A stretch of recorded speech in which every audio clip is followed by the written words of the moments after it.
میرا جینا میرا مرنا الہی تیری خاطر ہو. بسم اللہ الرحمن الرحیم. الحمد للہ وکفا وسلام علی عباده الذین اصطفى اما بعد. اعوذ باللہ من الشیطان الرجیم. بسم اللہ الرحمن الرحیم. لیلۃ القدر خیر من الف شہر. وقال رسول اللہ صلی اللہ علیہ وسلم من قام رمضان ایمانا واحتسابا غفر له ما تقدم من ذنبه. صدق اللہ العظیم وصدق رسولہ النبی الکریم. اللہم صل علی سیدنا محمد وعلی آل سیدنا محمد وبارک وسلم. محترم بھائیوں، بزرگوں، رمضان المبارک کا اکثر حصہ گزر چکا ہے. آج 18واں روزہ ہے. 12 دن تقریباً باقی ہیں. رمضان المبارک بہت ہی بابرکت، عظیم الشان رحمتوں، مغفرت کے واسطے جہنم سے آزادی دلانے کا بہترین ذریعہ ہے. ہمیں اور آپ کو چاہیے کہ جو لمحات گزر گئے اس میں جو کچھ بھی ٹوٹی پھوٹی عبادتیں ہو سکیں اس پر اللہ کا شکر ادا کرتے ہوئے آگے بڑھیں. اور ابھی بے شمار نعمتیں، کیا نعمتوں کو شمار کیا جائے کہ ابھی اعتکاف ہے اور ابھی لیلۃ القدر ہے اور ابھی آخری عشرہ ہے اور لیلۃ الجائزہ ہے. سمجھ میں آئی بات؟ اللہ کی رحمت ہر آن برس رہی ہے.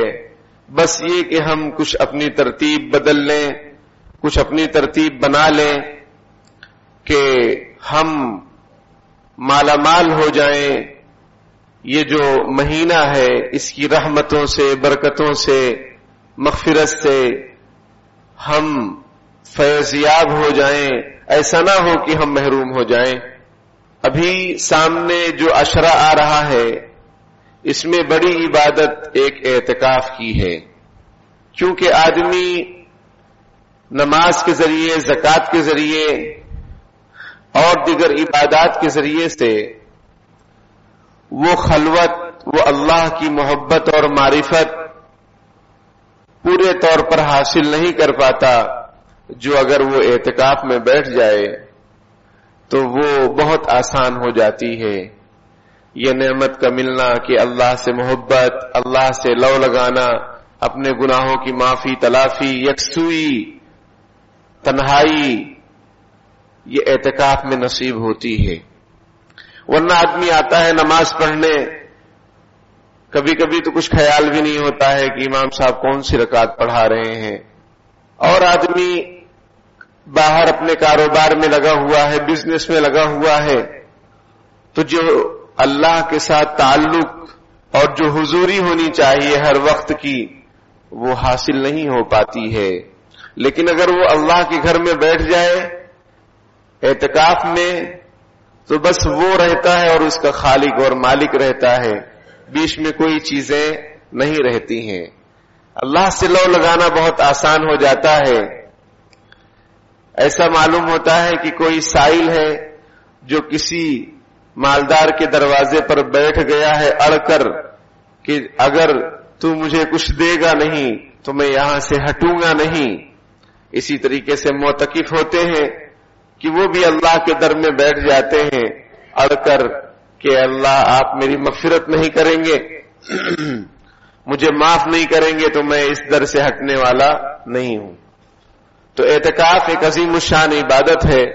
نبی اکرم صلی اللہ علیہ وسلم کو جب سے اعتکاف کا حکم ہوا آپ نے کبھی اعتکاف نہیں چھوڑا، ہمیشہ اس سنت پر عمل کرتے رہے. کبھی پورے مہینے کا اعتکاف فرمایا، کبھی 20 دن کا اعتکاف فرمایا. جس سال آپ کا انتقال ہوا اس سال آپ نے 2 عشرے کا اعتکاف فرمایا. اعتکاف کی ایک غرض رسول اللہ صلی اللہ علیہ وسلم نے یہ بیان فرمائی کہ اس میں شب قدر کو تلاش کرنا بہت آسان ہے. شب قدر کو پا لینا بہت آسان ہے، اس لیے کہ معتکف اللہ کے گھر میں ہی ہے. اگر وہ سو رہا ہے تو بھی عبادت میں ہے، کسی عبادت میں لگا ہوا ہے تو بھی عبادت میں ہے. حدیث شریف میں ہے کہ جب آدمی اعتکاف میں بیٹھ جاتا ہے تو جو کام وہ باہر رہ کر کرتا تھا ان تمام کاموں کا ثواب اس کو اعتکاف کی حالت میں ملے گا. وہ بیمار کی عیادت کرتا تھا، وہ کسی کی مدد کرتا تھا، اب اعتکاف میں بیٹھنے کی وجہ سے وہ جنازے میں بھی شرکت نہیں کر سکتا ہے، کسی بیمار کے گھر بھی نہیں جا سکتا ہے، تو اس کو وہ ثواب ملے گا اعتکاف کی حالت میں. تو میرے بھائیوں، اعتکاف عظیم الشان عبادت ہے اللہ کو پانے کے لیے. اور یہ جو ہمارا پورا مہینہ ہے رمضان کا، اس کا جو آخری حصہ ہے بہت قیمتی ہے. سمجھیے کہ پورے مہینے کا خلاصہ یہ آخر کے دن ہے، نچوڑ ہیں، عطر ہیں. اور آخری عشرے کے بارے میں رسول اللہ صلی اللہ علیہ وسلم نے ارشاد فرمایا کہ یہ جہنم سے آزادی کا عشرہ ہے، اور جو جہنم سے آزاد ہو گیا سمجھو کامیاب ہو گیا. فمن زحزح عن النار وادخل الجنة فقد فاز. جو جہنم سے بچا لیا گیا، جنت میں داخل کر دیا گیا، اس کا کام بن گیا. زندگی آمد برائے بندگی، زندگی بے بندگی شرمندگی. ہماری اور آپ کی جو زندگی ہے وہ بندگی کے واسطے ہے، اور زندگی بے بندگی شرمندگی ہوتی ہے. افسوس کا مقام ہے، افسوس کا سامان ہے. دنیا میں بھی اور آخرت میں بھی آدمی افسوس کرے گا کہ میں نے کاش نیکی کی ہوتی. تو اعتکاف کے سلسلے میں توجہ دینا چاہیے. ہو سکے تو ہر سال اعتکاف میں بیٹھیں. نہیں بیٹھنا ممکن ہے، گھر میں 2-3 بھائی ہیں تو کوئی ایک بیٹھ جائے، ہر سال اپنی ترتیب بنا لے. یہ کیا کہ جو کاروباری حضرات ہیں وہ تو اعتکاف کا کبھی سوچتے ہی نہیں، اور ٹیلر تو پتہ نہیں کبھی بیٹھا کہ نہیں بیٹھا.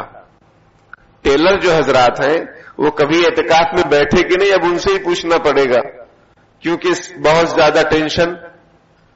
تو میرے بھائیوں، اعتکاف مردوں کے لیے سنت مؤکدہ ہے، عورتوں کے لیے بھی اعتکاف ہے کہ وہ اپنے گھر کی مسجد جو ان کی گھر کے کمرہ ہے اس میں وہ اعتکاف کریں، ان کو بھی ثواب حاصل ہوگا.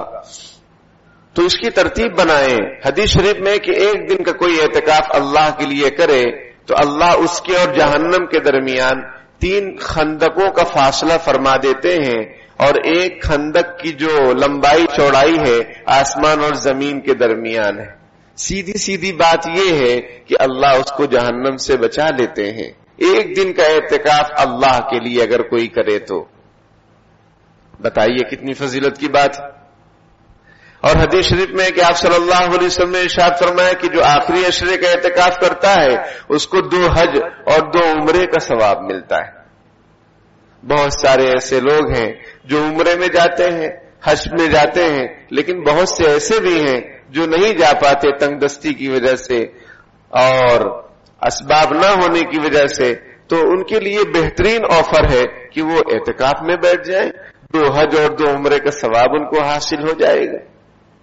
اور گناہوں سے بچنا آسان، نیکیوں کا کرنا آسان. باہر مشکل ہے، نوجوان پریشان حال ہیں، گناہ سے نہیں بچ پا رہے ہیں، اعتکاف میں بیٹھ جائیے.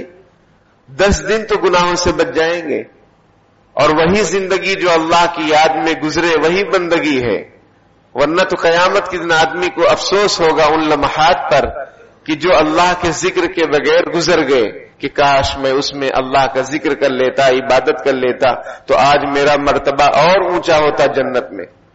تو کل افسوس کرنے سے بہتر ہے کہ آج کام کر لیا جائے. تو اعتکاف بہت بڑی عبادت ہے. اللہ تعالیٰ قرآن پاک میں فرماتے ہیں وَعَهِدْنَا إِلَىٰ إِبْرَاهِيمَ وَإِسْمَاعِيلَ أَن طَهِّرَا بَيْتِيَ لِلطَّائِفِينَ وَالْعَاكِفِينَ وَالرُّكَّعِ السُّجُودِ کہ ہم نے حضرت ابراہیم علیہ السلام کو، حضرت اسماعیل علیہ السلام کو یہ حکم دیا کہ میرے گھر کو صاف ستھرا کریں. کس کے لیے؟ طواف کرنے والوں کے لیے، اعتکاف کرنے والوں کے لیے، اور نماز پڑھنے والوں کے لیے. اللہ نے وقت کے نبیوں کو حکم دیا، رسول کو حکم دیا کہ وہ کعبہ شریف کو پاک صاف رکھیں، کیونکہ اللہ کے بندے آئیں گے تو ان کو کوئی پریشانی نہ ہو. جو بھی مسجد کے خدام ہیں جہاں کہیں بھی ہیں ان کو چاہیے کہ وہ بھی مسجد کو، میں نے شروع میں بھی سمجھایا تھا رمضان سے پہلے بھی، کہ مسجد کو مینٹین رکھیں، تمام چیزوں کو ایک نمبر کر دیں تاکہ نمازیوں کو، اعتکاف کرنے والوں کو کوئی پریشانی نہ ہو، کسی قسم کی پریشانی نہ ہو، وہ آرام سے اپنی عبادت میں مصروف رہ سکیں۔ ان کے لیے پردے کا انتظام، ان کے لیے حجرے کا انتظام، کولر، گرمی کا زمانہ ہے، کولر کا انتظام۔ بعض مسجدوں کے بارے میں نے سنا کہ وہاں ہر معتکف کے لیے ایک کولر چھوٹا سا۔ اچھی بات ہے، اچھی بات ہے بھائی، گرمی لگتی ہے، آدمی پریشان ہوتا ہے۔ اور قرآن میں اللہ پاک نے حضرت ابراہیم اور حضرت اسماعیل علیہم السلام کو جب یہ حکم دیا ہے تو مسجد کی جو بھی انتظامیہ ہو، جہاں کے بھی ہوں، ان کو یہ چاہیے کہ وہ بھی اپنے آپ کو اس آیت کے زمرے میں لائیں اور وہ نمازیوں اور اعتکاف کرنے والوں کی خدمت کریں اور خدمت کو سعادت سمجھیں، اپنا شرف سمجھیں۔ تو میرے بھائیوں، اعتکاف کی ترتیب بنائیے، انشاءاللہ اس سے آپ بہت زیادہ نفع محسوس کریں گے، ورنہ دل ہمارا باہر کے ماحول سے ایک دم آلودہ ہو چکا ہے، اس پر کسی بات کا کوئی اثر نہیں ہوتا ہے، نہ نماز میں دل لگتا ہے، نہ تلاوت میں دل لگتا ہے، نہ روزے میں، بس ایک گاڑی چل رہی ہے۔ سمجھ میں آئی بات؟ لیکن جب اللہ کے گھر میں خلوت کے ساتھ بیٹھیں گے، تنہائی، آپ اور اللہ، ذکر فکر دعائیں، تو اللہ سے محبت ہو جائے گی۔ جب اللہ سے محبت ہو جائے گی تو گناہوں سے بچنا آسان، نیکیوں کا کرنا آسان، حقوق ادا کرنا آسان۔ سمجھ میں آئی بات؟ معاشرے کے اندر ہم بہترین فرد بن کر زندگی گزار سکیں گے، ورنہ وہی سب اجڑ پن طبیعت کے اندر، اور اس کی وجہ سے خود کا بھی نقصان، دوسروں کا بھی نقصان، گھر والے بھی پریشان۔ تو اس لیے اس عظیم الشان عبادت کا موقع ہے، اس میں حصہ لینا چاہیے اور اعتکاف کی ترتیب بنانی چاہیے۔ دوسری اہم عبادت اس عشرے میں شب قدر کی تلاش ہے۔ آپ صلی اللہ علیہ وسلم تو مہینے بھر کا اعتکاف فرمایا کہ شب قدر مل جائے، جو کہ بخشے بخشائے معصوم تھے۔ ہم لوگ تو کتنے گنہگار ہیں، ہمیں کس قدر تلاش کرنے کی ضرورت ہے۔ مختلف اقوال ہیں شب قدر کے بارے میں کہ وہ کب ہو سکتی ہے، پورا رمضان بھی ہے، پورا سال بھی ہے، لیکن زیادہ تر جو اقوال ہیں احادیث کی روشنی میں وہ آخری عشرہ ہے، اس میں بھی طاق راتیں 21، 23، 25، 27، 29۔ تو جو اعتکاف میں بیٹھے ان کے لیے تو کیا کہنا، اور جو اعتکاف میں نہیں ہے، ہم سب کو یہ چاہیے کہ ان طاق راتوں میں، بلکہ ہر رات میں 2-4 رکعت تہجد کی نیت سے توبہ استغفار کریں، پڑھیں۔ ہو سکتا ہے شب قدر ہو، اور شب قدر لیلۃ القدر خیر من الف شہر، یہ رات ایسی ہے کہ 1000 مہینوں سے بہتر ہے۔ تقریباً 83 برس کی یہ رات ہے، ایک رات 83 برس کے برابر ہے۔ پتہ نہیں ہم میں سے کون 83 برس تک رہتا ہے نہیں رہتا ہے۔ صحابہ کرام کو یہی تشویش ہوئی کہ اگلی امتوں میں لمبی لمبی عمریں ہوتی تھی، ہماری چھوٹی مختصر سی عمریں ہوتی ہیں، ہم ان کے ثواب کو کیسے پہنچ سکیں گے؟ اللہ پاک نے یہ آیت نازل فرمائی اور شب قدر جیسی نعمت ہم سب کو عطا فرمائی کہ اس میں عبادت کر لو، ایک رات 83 برس کے برابر ہے۔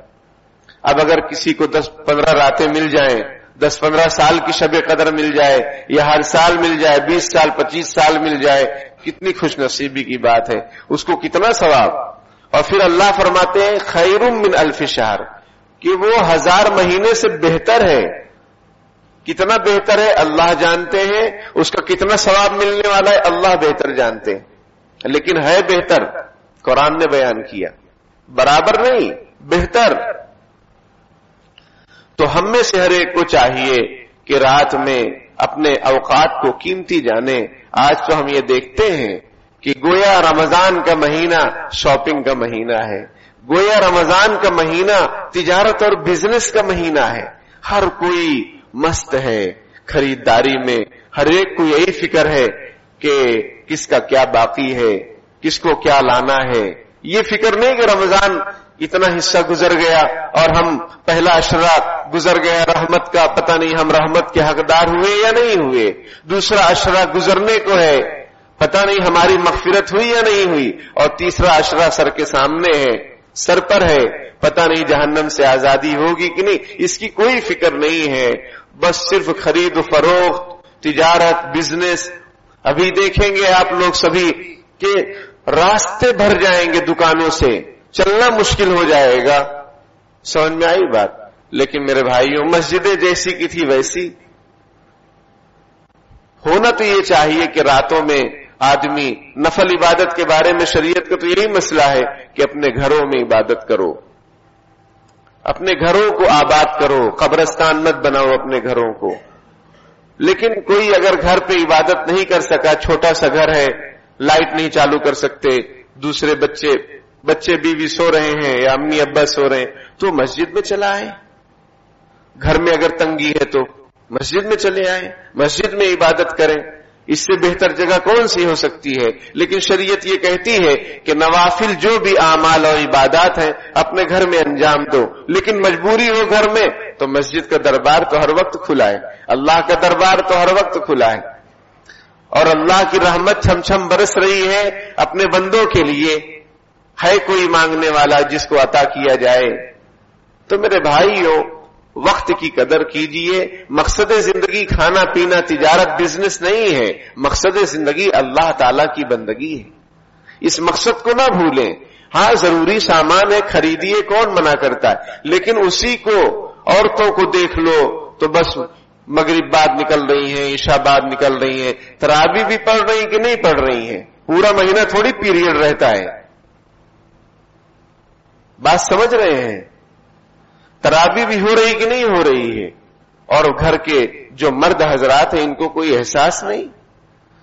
بھائی آپ کی بیویاں ہیں، آپ کی بیٹیاں ہیں، آپ سے پوچھا جائے گا قیامت کے دن کلکم راع و کلکم مسئول عن رعیتہ، کہ آپ نے کیا ان کی نگرانی کی. ضرورت کی چیز ہے اپنے ساتھ جا کر دلا دو. یہ کیا کہ وہ گھوم رہی ہیں، پورا بازار چھان رہی ہیں. یہ رمضان عبادت کے لیے ہے، مغفرت کے لیے ہے، جہنم سے آزادی کے لیے ہے. یہ شاپنگ تو پورے سال کرتے رہتے ہیں، پارٹی ویئر پورے سال خریدتے رہتے ہیں، کیونکہ کارڈ پورے سال آتے رہتے ہیں. کارڈ سمجھ رہے نا، کارڈ تو پارٹی ویئر سے تو پورے سال خرید رہے ہیں، اور رمضان بھی اسی میں جا رہا ہے. کیسی بے وقوفی کی بات ہوگی، کتنی نادانی اور کم عقلی کی بات ہوگی اور محرومی کی بات ہوگی کہ رمضان کا مہینہ اللہ پاک نے ہمیں دیا، ماہ غفران ہمیں عطا فرمایا، ماہ قرآن ہمیں عطا فرمایا، اور ہمارے بچوں نے قرآن کی تلاوت نہیں کی، بیوی نے ایک قرآن پاک مکمل نہیں کیا. جو ہر وقت شاپنگ میں لگے رہیں گے وہ قرآن کیا مکمل کریں گے. اور حضرت امام اعظم ابو حنیفہ رحمۃ اللہ علیہ فرماتے ہیں کہ سال میں 2 مرتبہ قرآن پاک ختم کرنا یہ قرآن کا حق ہے، یہ قرآن کا حق ہے. بیوی بچوں کو کپڑا لانا آپ سمجھتے ہیں یہ میرا حق ہے، بے شک حق ہے، آپ کی ذمہ داری ہے، لیکن قرآن کا بھی تو کچھ حق ہے. اور تراویح کے سلسلے میں اس قدر کوتاہیاں کہ خواتین پڑھ ہی نہیں رہی ہیں اور شاپنگ میں جا رہی ہیں، گھنٹوں چلنے کے بعد گھر پر آئیں گی تو 20 رکعت پڑھیں گی. آپ خود فیصلہ کیجئے اور خود دیکھیے. ابھی جو ہے فرصت ہے، ابھی موقع ہے، ابھی رمضان گزرا نہیں ہے. اللہ سے معافی تلافی کریں، توبہ کریں، اور جو بچی کچی گھڑیاں ہیں ان کی قدر کر لیں، شب قدر کی تلاش کر لیں. کوئی اگر شب قدر کی تلاش میں عبادت کرتا ہے نہ بھی ملے گی تو بھی ثواب ملے گا، اس کی نیت جو ہے، اور ملے گی ضرور انشاءاللہ. زیادہ تر چانسز آخری عشرے میں ہیں، تاخراتوں میں ہیں. عبادت تو کریں، اپنے گھر والوں کو پابند تو کریں. آج ہر گھر میں یہ جھگڑا شکوا، بیوی مانتی نہیں، بچے مانتے نہیں. آپ اللہ کی مان کر تو دیکھیے، رسول اللہ صلی اللہ علیہ وسلم کی سنتوں پر عمل کر کے تو دیکھیے.